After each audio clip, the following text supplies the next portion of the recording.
Hey, I'm Chelsea, and on this episode of Heads Up for Hosers, we'll be discussing German DIN couplings, more commonly referred to as metric fittings.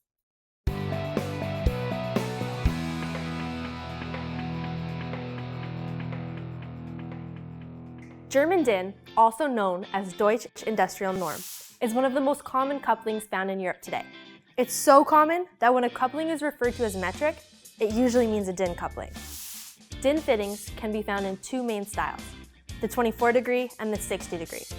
Now the 60-degree fitting is the simplest of the two. You have your male and your female half, where the male consists of a straight thread and a 60-degree recessed cone in the tip. And the female fitting consists of a nut and a globe seal 60-degree connection. This female fitting is hard to identify because of its uniquely curved globe seal sealing surface, which makes measuring the angle of the sealing surface nearly impossible. But we'll get more into that later. For now, all you need to know is that it seals on a metal-to-metal surface. Now onto the 24-degree fitting. This one consists of one male and three female mating options. The male is a relatively simple fitting, comprising of a parallel thread and an internal, very subtle 12-degree seat. The females that pair with the male fitting fall into three categories, which is where things can get a little tricky. The first category is the bite-type ferrule connection. This is commonly seen on the ends of tubing and is used to splice pieces of tubing together. The fitting consists of only two pieces, the ferrule and the nut, and with proper installation, it is surprisingly robust. Through a method that we'll describe later, you can actually install the ferrule, sometimes called the cutting ring, directly onto the tube you want to connect it to. And if done properly, this connection will provide a leak-proof seal from the metal-to-metal contact that is formed between the cutting ring and the 12-degree seat on the male fitting. The second category of female 24-degree DIN fittings is called the DKO fitting. This consists of a nut and a tube, like the last one. But instead of installing on a ferrule to use as a sealing surface, the tube seals on a tapered 12-degree cone and an O-ring. These DIN fittings are common on most hose connections and come in a wide range of sizes. This barb-type connection on the back is how you would usually find a DKO fitting when it's crimped to a hose, and it would look a little something like this. The last possible 24-degree female fitting is the tapered nose/globe seal fitting. This is similar to the DKO fitting, but it doesn't have an O-ring. It consists of a tube and a nut, and it seals on a tapered 12-degree cone. The male and female equivalent fittings work together to seal on a metal-to-metal surface. This 24-degree fitting is the least common of the three female 24-degree DIN fittings. Now, to be able to identify DIN fittings, you need to know a simple 4-step method. Let's try it on a male fitting. Step 1, thread pitch. You'll first want to determine if the thread pitch of your fitting is in imperial or metric measurements. This will tell us right away if what we're looking at is a DIN fitting. By thread pitch, we mean the distance between the crests of the thread of the fitting. Where North American threads tend to measure as threads per inch, metric measures as the distance between the thread crests. Common thread measurements found on metric hydraulic fittings are 1, 1.5, or 2 millimeters, with the most common being 1.5 and 2 millimeters. To start off, you'll take your metric thread gauge and try all three options against your DIN fitting. On this male fitting, you can see that the 2 millimeter thread pitch doesn't even come close to the fitting. But the 1.5 millimeter fits perfectly, meaning that the thread crests are 1.5 millimeters apart. So step 2, the thread OD. We're next going to measure the thread OD of our fitting. You can see that this is a parallel thread, so you can measure the OD from anywhere on the thread. You just have to remember to angle your calipers at 45 degrees so you're sure to get a proper measurement. Because this is a metric thread, you're going to want to take your measurement in millimeters. We can see here that we have an OD of 18 millimeters. With this information and the thread pitch, we now know what the call-out size for our metric fitting is. This is denoted on the male thread by the OD, then the letter X, and then the thread pitch. And it is written as so: M18 X 1.5. Step 3. Find the angle of the seal. You do this by using the angled points on the ends of your caliper. You can see here that one edge of your caliper has a 12-degree point, and the other edge has a 30-degree point. These measurements correspond to the most popular sealing angles in metric fittings. So, taking your calipers, you'd locate the seat inside your metric fitting and see which point on the caliper produces a 90-degree angle used in conjunction with the seat. Great! You can see with this caliper that the fitting has a 12-degree seat. Now, how do we get the angle of the seal from the angle of the seat? Well, you multiply it by 2. You see, the measure we get from the seat is only half of the sealing surface. So, to figure out the angle of the seal, you have to multiply the angle you measured, which was the angle of the seat, by 2. In this case, the angle of the seat we measured was 12 degrees. So our angle of seal will be 24 degrees. As I mentioned earlier, DIN fittings are most commonly found in 2 main styles, the 60-degree and the 24-degree. But it doesn't stop there. The 24-degree fittings can come in a light-duty or a heavy-duty. This takes us to our 4th and final step, one we would skip if we were dealing with the 60-degree fitting. So step 4, determine if light or heavy-duty. If you determined your angle of seal is 24 degrees, then you have to go to step 4 to identify your male fitting. As I said earlier, 24-degree metric fittings can either fall into the category of light or heavy duty. On paper, these are denoted by the symbols L, RH, and S, RH respectively. This is because in German, L stands for light or light in English, and S stands for schwer or heavy in English. Let's check our book to see why we need this measurement. In our book, we turn to the page for DIN 3902 series. This series is used for 24-degree DIN fittings. Now, we can find a thread with an OD of 18 millimeters. Moving across, we have 2 possible measurements to choose from for the tube OD, otherwise known as the R dimension, which is dependent on if the fitting is light or heavy duty. The R dimension, or tube OD, is the size of the tube that is providing a sealing connection inside of the fitting. For the male fitting, we measure this inside of the fitting itself. As the top of the fitting is tapered to provide a seat to seal on, we take this measurement at the bottom. We can see for our fitting here that the R measurement, or tube OD, is 12 millimeters. Referencing our book, we see that the measurement of 12 millimeters means that this is a light-duty fitting. We are able to positively identify our fitting as the L12 male 24-degree DIN fitting. Now, if we were to compare a heavy-duty 24-degree fitting to the light-duty one we just identified of the same size, we can see where the reduced tube OD comes from. Even though we can easily see that these fittings have the same thread OD, if we compare them side by side, it's apparent just how much thicker the threads of the heavy-duty fitting are. The heavy-duty fitting has a smaller tube OD, 10 millimeters compared to the 12 millimeters in the light-duty. But it has a thicker wall section, which provides a stronger seal for this connection. Now we're going to move on to identifying the female fittings. So with the female fittings, you might get lucky. Sometimes you have an easy way of identifying them. On some of the bite-type ferrule connections, you will sometimes see a series and a tube OD stamp.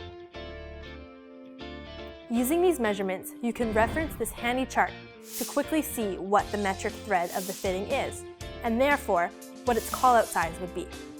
But for other female fittings, the nuts without the stamps, you'll have to follow the same steps as the male fittings. Let's try a couple examples. Step 1, thread pitch. So the main difference this time is that your threads are on the inside of the fitting. You'll start the same way you started with the male fitting by testing the 3 metric thread pitches against your fitting. Using the 1.5 millimeter thread pitch, we can see that this is a good fit for this fitting. Now, in comparison, you can see that it can be pretty hard to get some of these DKO female fittings to measure the thread pitch when they have such a large tube width. To make it easier, if you have the fitting not connected to a system, you can slip off this plastic retaining ring, and the female nut will just slip right off the back. Now you can measure your thread pitch without air. We can see here that the female fitting also has a thread pitch of 1.5 millimeters. If this was already attached to a tube or a hose, like the connection here, you can't remove the nut like we did in the other example. Instead, you're going to have to carefully maneuver your thread pitch gauge into the very front of the fitting, between the tubing and the threads. In some cases, you could only get 2 threads inside, but that's okay, because that's often all you're going to need to make a judgment call on the thread pitch of the fitting. So step 2, that's going to be measuring your thread ID. The important thing about this step is to remember to measure the ID of the threads and not the OD of the internal tube. With this fitting, we get an ID of 16.5 millimeters. Now, to find the call-out size of the fitting, you would follow a slightly different formula than the male counterpart. The first number in your call-out size equals thread ID plus thread pitch. In this case, we would add 16.5 millimeters to the 1.5 millimeter thread pitch we got earlier. This means our call-out size is M18X 1.5. So let's review that again. For the DIN female metric fittings, add the ID measurement to the thread pitch to get the first number in your call-out size. Step 3, light or heavy duty. To quickly identify if this fitting is a light or a heavy duty fitting, a neat trick to use is a couple Allen keys. Specifically, the 5/64, 7/64, and 9/64 Allen key. Now, do note that these keys are not included in the Eaton 1341 port and connector identification kit that we've been using for all of our identification purposes. But it is a very useful addition if you're going to be working with metric fittings. As we remember from the male fitting, the OD of the internal tube will determine if the fitting is light or heavy. So how do we use Allen keys to determine the tube OD? Well, according to this chart, which we refer to as the go or no-go chart, if you know your thread size, then you can take an appropriately sized Allen key and use it to confirm if the fitting is a light or a heavy duty. For our M18X 1.5 female fitting, the chart says to use a 5/64 Allen key. If you insert the key in between the tube and the nut on our fitting, it easily hits the back of the fitting, or a go, as we call it, and thus we know it's a heavy-duty fitting. This fitting would then identify as an S10 female 24-degree DIN fitting. Compared to our light-duty equivalent over here, we can see that the larger internal tube OD does not allow this very thin 5/64 Allen key to reach the back of the fitting. We call this a no-go. Thus, this is a light-duty fitting. This method works not only on the DKO fittings, but also on the bite-type ferrule and tapered nose/globe seal female fittings we introduced earlier. Once identified, with the same methods I mentioned before, you can insert your 5/64 Allen key between the nut and the ferrule and see that it is a heavy-duty fitting. If you don't have any Allen keys, it is possible to measure the tip of the internal tube to gauge the tube size. This is not recommended though, as the fitting is tapered, so the chances of an inaccurate measurement are very high. Now, in rare circumstances, you might come across an extra light duty fitting, denoted by the abbreviation LL. As you can see from this chart, this fitting exclusively comes with a 1 millimeter thread pitch and in very limited sizes.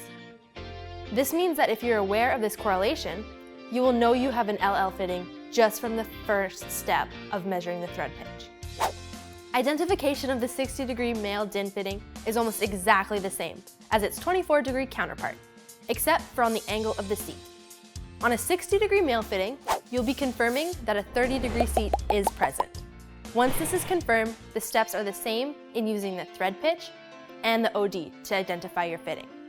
But there will be no light-duty or heavy-duty fittings to differentiate between, meaning you can skip this step. Where identification of the female 60-degree fitting gets tricky is in its unique sealing surface, the globe seal. This fitting has a rounded tube end as its sealing surface, which means that it's almost impossible to measure the angle of the sealing surface for this fitting. Your identification is therefore going to be the round tube end itself.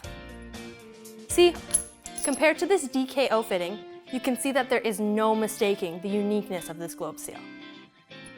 To identify the size, you can go through all the steps of identification you normally would. Thread pitch, measure ID, add together to equal call-out size. But once again, you will not have to determine if this fitting is light or heavy duty, as there's no variance in this line. Something else to note on the globe seal fittings is the thread pitch of a male or female 60-degree DIN fitting will always be 1.5, no matter what size. Finally, we move on to installation. Installation of these fittings is different depending on which female variant you're dealing with. For the standard female DKO hose barb fitting, once the female side is crimped in a hose, it's simply a matter of twisting the nut till hand tight. Then tightening until the resistance is felt.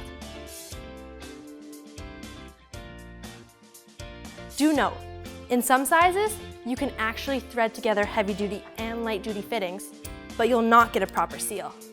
This is why proper identification is important. With the DKO style, you should be able to visually tell if you have correct light or heavy-duty fittings matched up because of the O-ring. When you have the correct DKO fitting, you can see that the O-ring of the female fitting just enters the tube of the male fitting, and they come to a stop when they mate. Physically, it'll feel like your male fitting is just touching the rubber. Now, if you're trying to pair a heavy-duty male fitting to a light-duty female fitting, the male fitting will not even make it to the O-ring on the female. Your connection will stop short, with the male fitting not being able to make it past the tip of the female light-duty fitting. If your male fitting is light-duty, and you're trying to pair it with a female heavy-duty fitting, it will be apparent because your male fitting will totally engulf the smaller tube of the heavy-duty female fitting.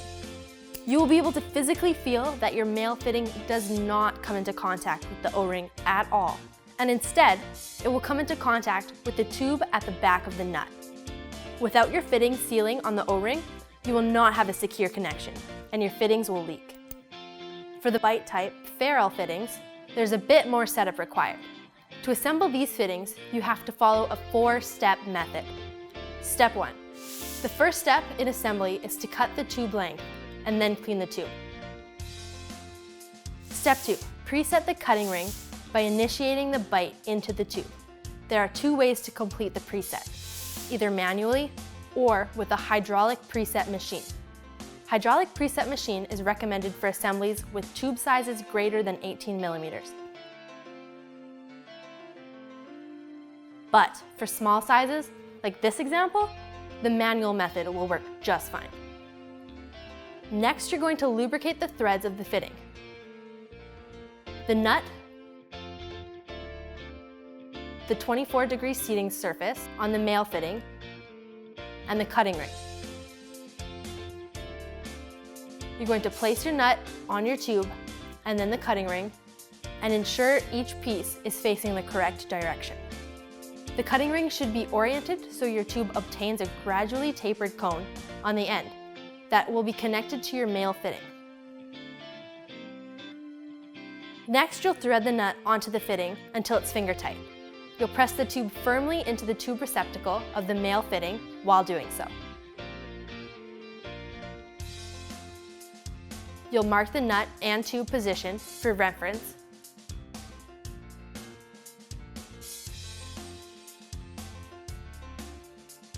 Then you'll tighten the nut so that it completes 1.5 full rotations, using the markers as a reference. Make sure while tightening that the tube is stationary and pressed firmly into the tube receptacle. Also, make sure that you secure your fitting with a wrench while tightening the nut. Sudden resistance to torquing is a sign that the cutting ring is in a desired position. Step 3. After the cutting ring has been preset, you need to perform a preset inspection to verify proper installation of the cutting ring. So you'll remove the nut from the fitting and pull back to clear the cutting ring for the inspection. Then, the cutting ring should have a visible bite edge in front of the cutting ring, and there should be no visible gap between the initial cutting ring surface and the tube. If this isn't the case, tighten in small increments, checking the results after each increment to verify the cutting ring is properly gripping the tube. Do note, the cutting ring can rotate around the tube and does not indicate an improper installation as long as previous factors are met. Step 4. Now installation of both the male and female halves can occur. For installation, take the preset assembly and insert the tube into the fitting tube receptacle firmly.